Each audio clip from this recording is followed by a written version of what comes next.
I'm old now. I say that quietly, not because I'm ashamed of it, but because the words still surprise me every time they leave my mouth. There was a time when I couldn't imagine saying them at all. If you love your mother, please subscribe my channel. When you're young, you don't think of age as something waiting for you.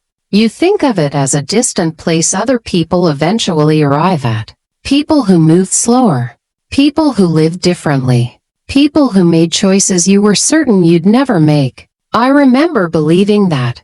I remember thinking I would always feel like myself, just taller, busier, more accomplished. No one tells you that aging doesn't feel like becoming someone new. It feels like becoming quieter. When I was young, time felt generous. It stretched in every direction, as if life itself had promised me room to fix things later. Later became my favorite word. I'll call her later. I'll visit later. I'll explain later. I'll slow down later. Later felt safe. Later felt responsible. Later felt infinite. What I didn't understand back then was this: later is a debt. And one day, it comes due.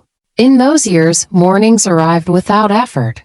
I woke up before the alarm, already planning my day, already halfway into tomorrow. My body obeyed me.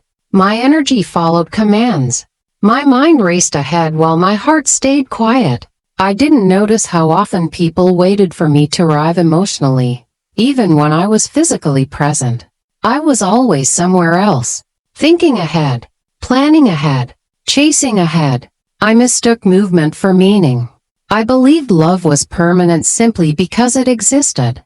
That if someone cared for you once, they would always care for you in the same way. I believed relationships were sturdy things, able to survive neglect, distance, silence.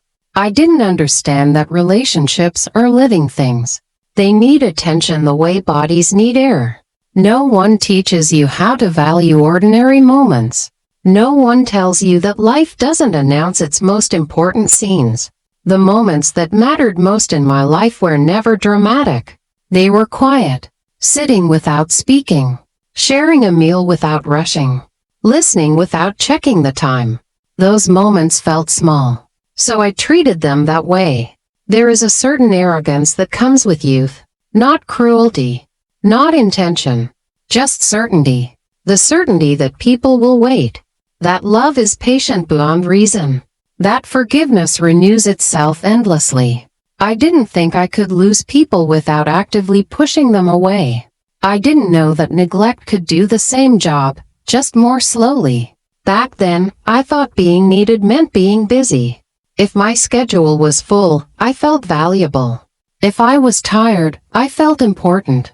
If I was overwhelmed, I felt successful. People praised it. They admired my dedication, my discipline, my drive. Their praise felt like proof that I was doing life correctly. What they didn't see was what I was quietly teaching people about my availability. That they came second. I told myself I was building something. A future. Security. Stability. I didn't realize I was also dismantling something delicate. Trust doesn't break all at once. It erodes. And erosion is easy to ignore until there is nothing solid left to stand on. There were moments, small ones, when I felt a gentle pull to slow down. A conversation that lingered.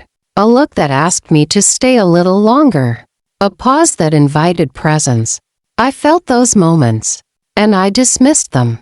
Not because I didn't care, but because I believed I had time. If I could speak to my younger self now, I wouldn't warn her about failure. I would warn her about success. Success convinces you that sacrifice is noble even when the cost is invisible. Success applauds your absence as long as the results look impressive. I didn't know that one day the noise would stop. The calls, the demands, the urgency, and all that would remain will be memory. At this age, memory is loud. It brings back moments you didn't think mattered. The times you said, not tonight, not now, next week. Memory doesn't remind you of what you achieved. It reminds you of who waited.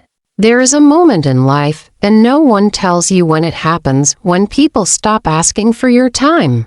Not because they stop caring, but because they stopped expecting. That moment doesn't feel like loss at first. It feels like relief. Until one day, you realize no one is knocking anymore. Old age doesn't arrive with drama.